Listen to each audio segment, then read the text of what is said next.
Welcome back to the Gentleman's Gazette. In today's video, we're going to discuss one of the most insidious issues to which your garments can fall prey.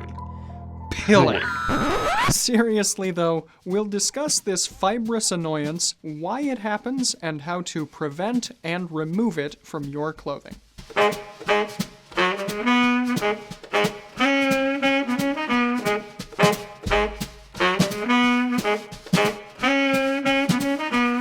As we've said numerous times on the channel and on our website, the true menswear aficionado seeks not only to build a robust wardrobe, but also to keep it well maintained.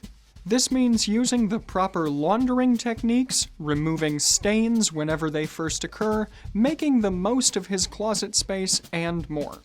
Topics which you can all find in our comprehensive garment care playlist here.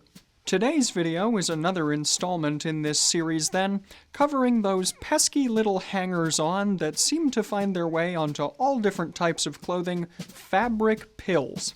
But before we discuss our strategies on how to remove and prevent them, let's first cover what they are and where they come from. A pill, sometimes known by other names including a bauble, fuzzball, or lint ball, is a small ball of fibers that forms on a piece of cloth. It's a surface defect of textiles caused by the washing and wearing of fabrics as loose fibers begin to push out from the surface of the cloth, and over time, abrasion causes the fibers to develop into small, spherical bundles anchored to the surface of the fabric by fibers that haven't yet broken fully.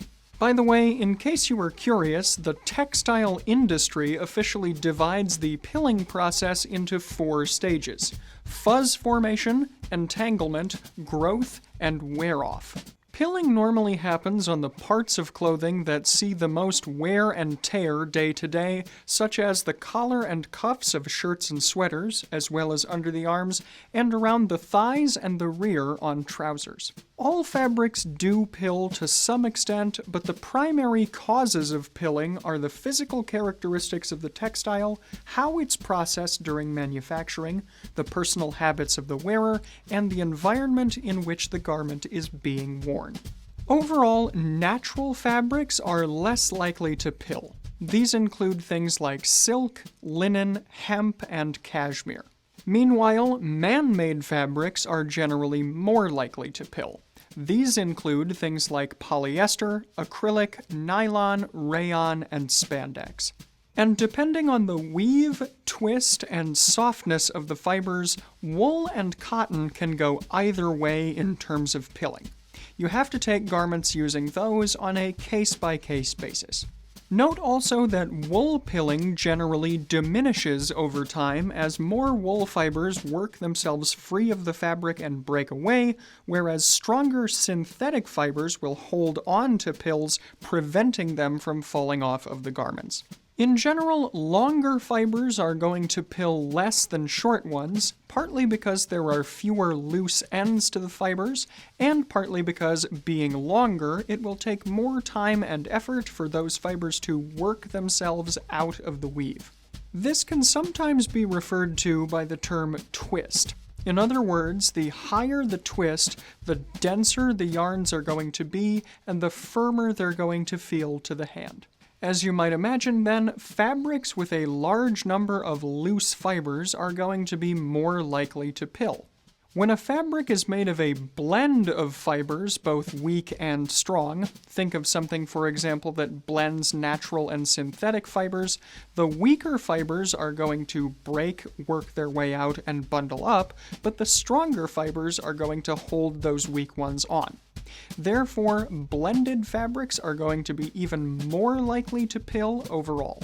Keep in mind that pilling doesn't generally interfere with the functionality or wearability of a textile or garment, unless, of course, an area of excessive pilling eventually causes a hole in the fabric.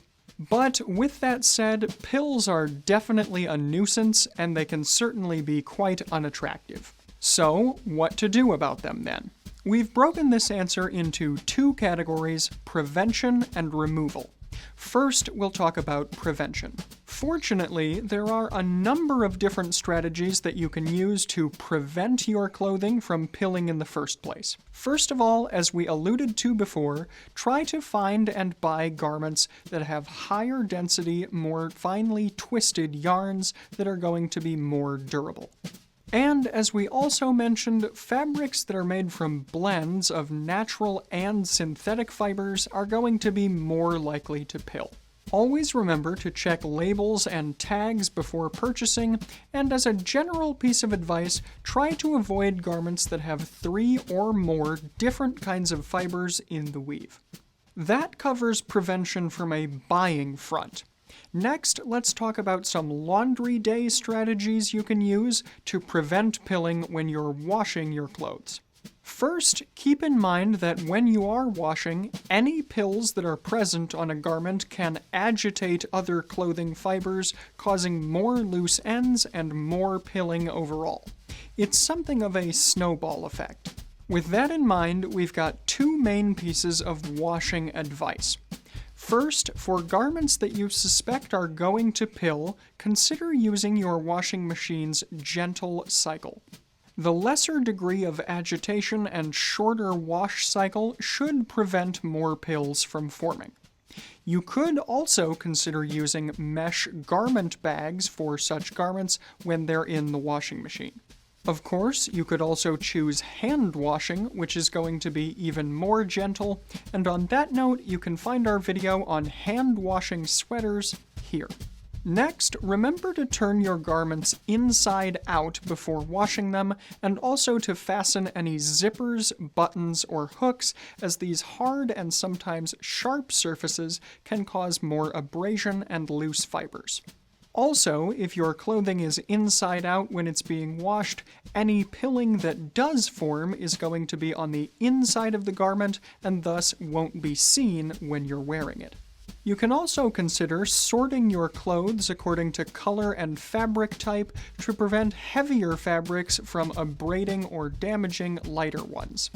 As an example of this phenomenon, you could avoid washing lint-producing fabrics like terry cloth with your other clothes. If there are broken fibers on something like polyester, the lint from the terry cloth is going to cling tightly to that polyester surface. Next, make sure that your washing machine isn't overloaded. If your individual garments aren't able to move easily inside the machine, they're going to be rubbing up against each other, causing more friction and more pilling. Use a gentle liquid detergent, avoiding powder detergents as they cause more abrasion, and avoid any harsh chemicals or bleaches as they can break down fibers and cause more pilling. If you use soap flakes in your washing machine, as we've advised in other garment care installments, these should also be soft enough not to cause any additional abrasion. Some online sources will encourage you to use a detergent that contains the enzyme cellulase. While this enzyme will help to break down pills on some fabrics like cotton, which is why it's used by the textile industry, it can also eat into other natural fibers like linen and silk, so we'd advise that you steer clear. Another popular method we would avoid is using commercial fabric softener. While fabric softeners do coat the fibers of your clothing to lessen pilling, they can also contain petroleum-based compounds that will make your clothes less breathable over time and can also coat your washing machine, leading to mold or other odors. Returning to more helpful tips then, avoid the clothes dryer. You can dry your knitted garments on a flat surface and your woven garments on a clothesline, drying rack, or hangers, and also if you are using the dryer, remove delicate items as soon as possible to lessen abrasion from other fabrics. You can put everything in the dryer for 5 to 10 minutes just to knock out a few wrinkles, but we wouldn't advise going any longer than that. Moving on from the laundry room, our final prevention tips today refer just to general wear and tear of your garments. First, try to rest your garments in between wears, as excessive and repeated wearing can cause more pilling. When you wear an article of clothing, the fibers tend to stretch a bit, which can cause some of the shorter, looser threads to come loose more and thus begin pilling. As a general guideline, try to give a garment at least 24 hours in between wears to give it time to rest. Next, don't carry backpacks. Anywhere that a backpack has prolonged contact with your clothes or your body, such as your shoulders and back, is going to be a site of increased likelihood of pilling. Of course, backpacks are also an item that we would encourage stylish men to avoid for other reasons, as you can see in this video here. A briefcase or attaché case would be a better and more stylish choice. Finally here, just try to limit the amount of everyday friction and abrasion that your clothes experience from things like resting your elbows on tables or sitting on rough surfaces.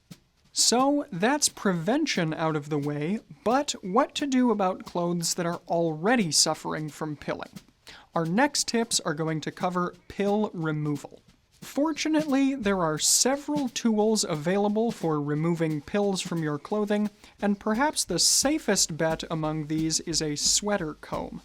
To use the sweater comb, place your garment on a hard, flat surface, pull it taut with your free hand, and run the comb slowly but firmly across the fabric at a slight angle. You can increase your speed as you feel comfortable, but be sure not to abrade the fabric. Also, you should periodically clean off the teeth of the sweater comb as you work. This same technique can be employed with a cheap disposable razor, although you should exercise more care. And of course, avoid using razors that have gel comfort strips or anything like that. On the topic of razors though, do be sure to check out our shaving and grooming playlist, which you can find here. Other tools with which you can use this same method include a sweater stone, as well as a more typical pumice stone, although the latter will be rougher and should be used with more care. Some sources will advocate for the use of things like sandpaper sponges or Velcro, but we believe that these types of tools are generally going to cause excess abrasion to your garments. An alternative method involves pulling your garment taut over a slightly curved surface and using a pair of small, sharp scissors to cut off the pills.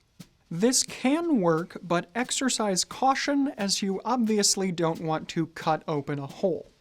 A more precise option would be to use something like a cuticle clipper, like the ones that are included in our Fort Belvedere manicure kits. Finally, you could also consider using a battery-powered or electric fuzz and pill remover that shaves the pills off of the fabric.